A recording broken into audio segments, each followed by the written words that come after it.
Hello, everybody. Welcome to Hockey Talk. Today, we're talking playoffs.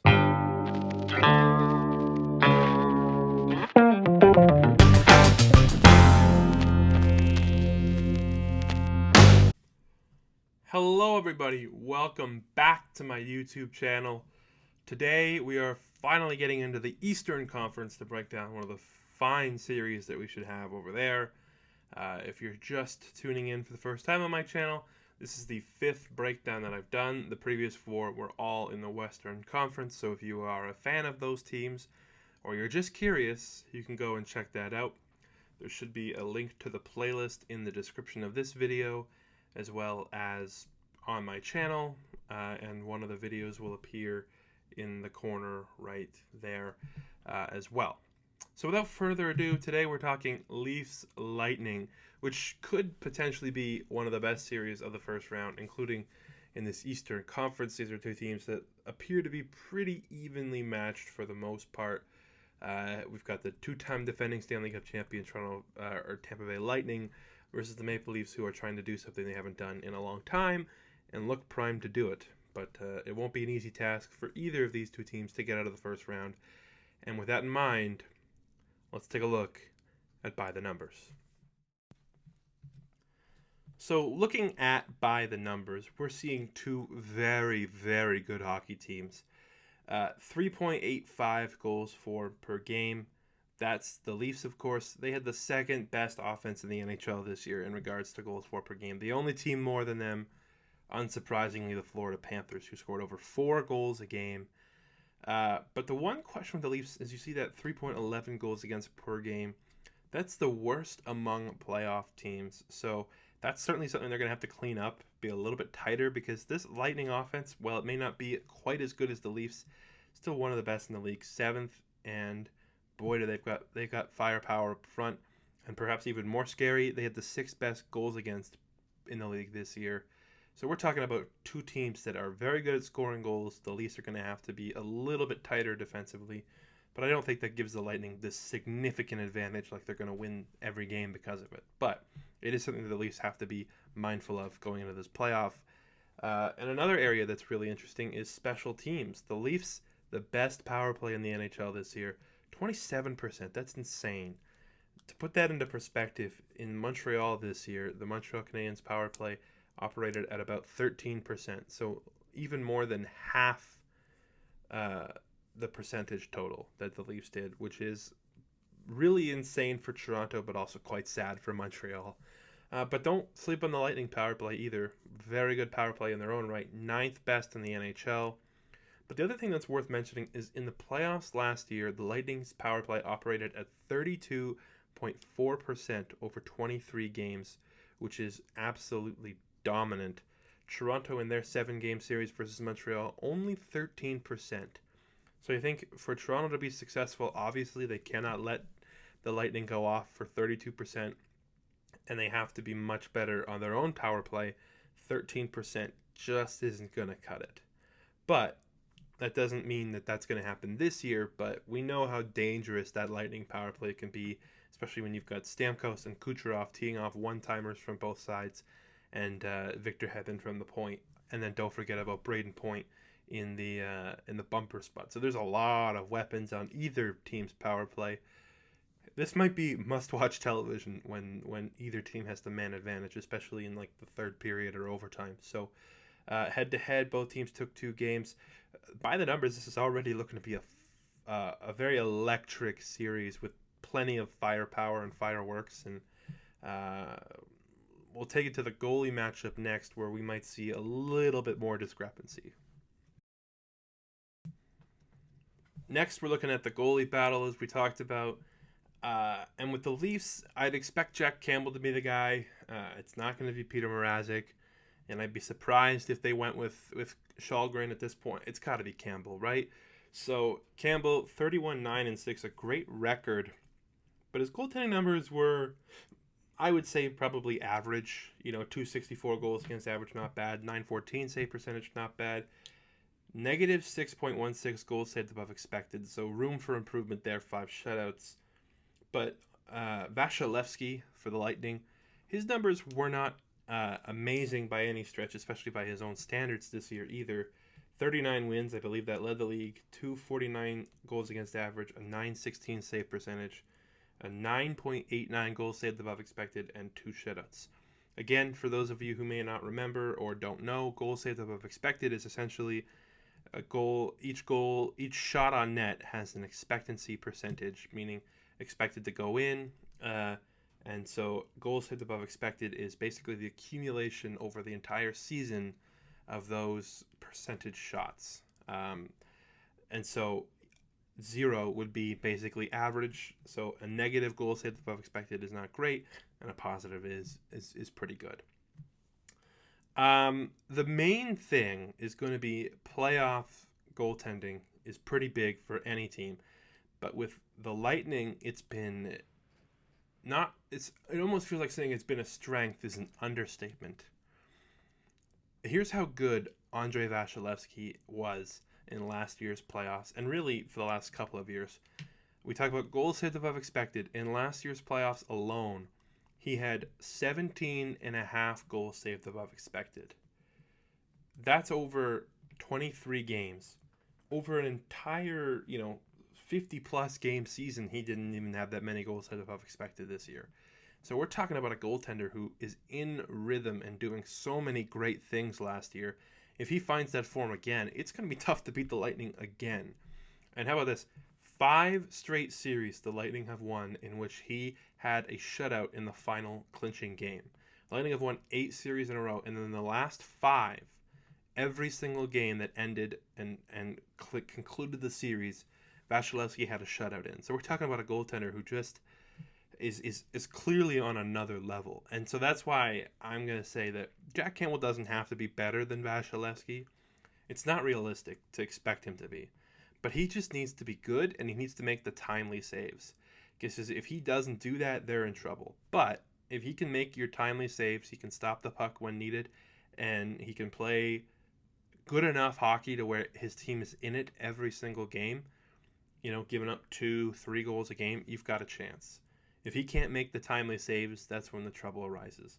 And obviously there's no guarantee that Vasilevskiy is going to play as good as he did last year or even at an elite level at all, especially against a very good Leafs offense. But if I was a betting man, I'd bet he would, because he's been that good for that long. So the goaltending matchup, I think you see a clear advantage for the Lightning, but I feel like it doesn't make or break the Leafs the way it would for another team like Nashville, who really needs their goaltender to play well. I think Toronto is so well built, especially up front at the forward group, that if Jack Campbell makes those timely saves, and he plays good enough, they've got a chance. But that's going to be a really interesting thing to watch. And I'm excited to watch Andrei Vasilevskiy play because he is a lot of fun to watch. And I would give the edge in goaltending to the Lightning, no doubt. Now looking at the leading scorers for each team here, obviously we know about the prowess the Leafs have. Matthews with 106 points and 60 goals. Just incredible stuff. Only the third 60-goal season in the last 20 years. Ironically, though, one of the guys who has scored 60 goals in the last 20 years plays for the Lightning, and Steven Stamkos, who 42 goals this year, 106 points. He had a fantastic year in his own right. Hedman, 65 assists, Marner, 62. I mean, there's so much star power up front. I mean, you don't see John Tavares or William Nylander's name on this screen for the Leafs, and you don't see Braden Point or Nikita Kucherov's name for the Lightning. So we're talking about a deep group of stars for each team. The question is going to be, are those stars going to come out to play, especially for a team like Toronto? The Lightning, the last 2 years, we've seen those guys show up, especially Kucherov, Hedman, and Point. Stamkos, to a lesser extent, obviously he was injured in the first Cup run. The Leafs, I mean, I hate to bring up past memories, Leaf fans, but, I think, Marner and Matthews combined for 1 goal in the 7 games last year. I think it goes without saying that they need to be better and they need to show up. As we talked about, I would bet that the Lightning Stars are going to show up like they have in the past and will do again. But Matthews is the best player in this series, and he has to prove that, and he has to play like we saw in the regular season. He doesn't have to score 30 goals in 7 games, but he can't score 1. He has to be much better. Having John Tavares, who they didn't have last year, should help, but they're going to rely heavily on Matthews and Martin to drive the bus, as they have all year. And I don't think it's an unrealistic or unfair thing to expect them to show up. They just have to do it. This is the key takeaway: is Austin Matthews is the best player in this series. But in the playoffs, and it doesn't just strictly apply to Matthews, it applies to really everybody on the Leafs, is consistent performances have been too few and far in between for them. And if they're going to go far in this playoffs, let alone win this round, they need those guys to show up. I would bet it's safe that this series goes 7 games, because it feels like even when the Leafs don't win, we know it's going 7 games. We know that this team can win 3 games in a playoff series, and they always seem to do. The question is, can they win the 4th? I'll talk about that a little bit more in my prediction, which is next.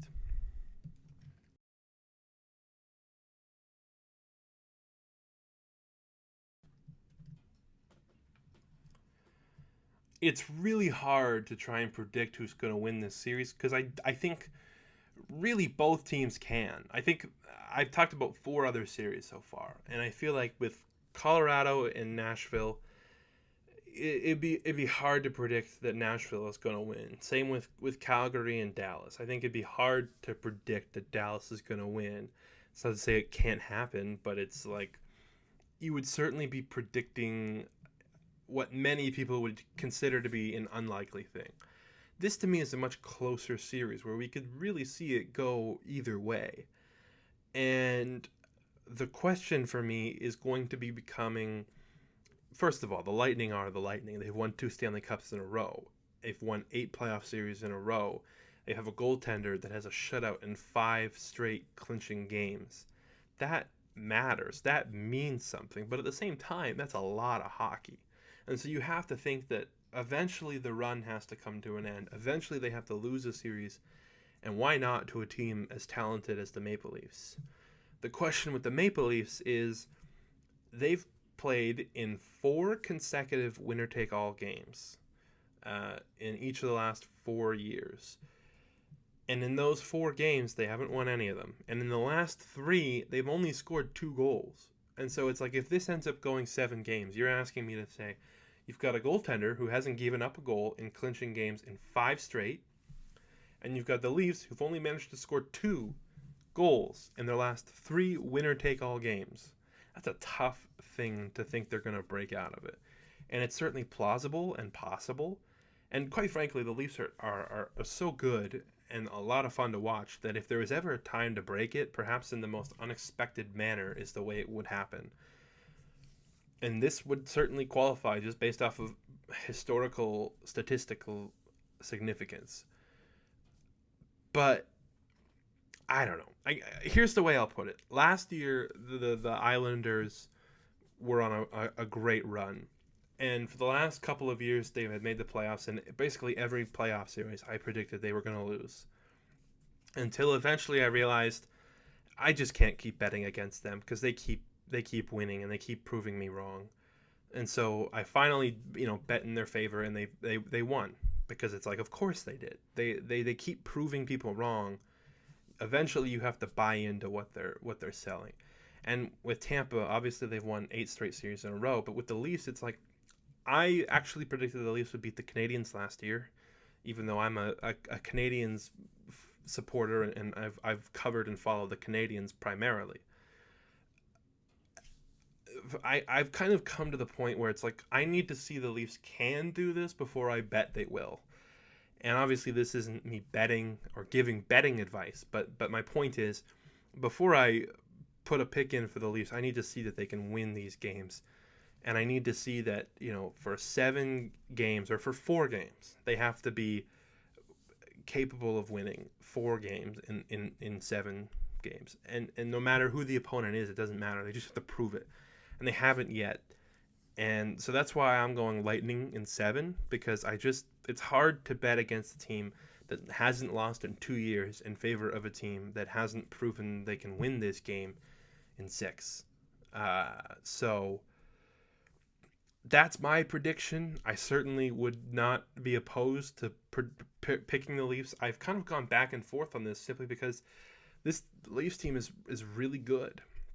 The other thing that I think is worth considering is I think the Lightning have a significant advantage behind the bench. I don't think Sheldon Keefe is a bad coach, but I think that John Cooper is probably one of, if not the best coach in the NHL, and has been before he started winning the Cups, but the Cups certainly help add to that case. And that's kind of why I'm going with the Lightning as well, is because I feel like in the most pivotal moments, I can bet that John Cooper is going to come through for his team and make the proper adjustments. And I don't know if Sheldon Keefe can do that. He hasn't proven it yet. And so I would love to see the Leafs win. I think it would certainly be nice to see new teams move on in the playoffs instead of seeing the same team win over and over again like the Lightning. But I'm going to go with the Lightning because I just think that their playoff experience, their proven track record, and the man behind the bench, and in the net for that matter, just is such a hard thing to bet against in favor of a team that hasn't proven they can do it. So anyways, if you disagree, I'd love to hear why. If you want to call me an idiot, go right ahead. But I'd appreciate if you like and subscribe and share this video with your friends. And yeah, I mean, that's really it. I've got more videos coming out. I've made some videos if you want to check those out. And call me an idiot there as well. And thank you for sticking out if you've watched it this far. I know I kind of ranted the last little bit here, but I appreciate you taking the time to watch this video. And again, I'd love to know what you think. And I'd love to if you like and subscribe. And I will catch you guys later. Cheers.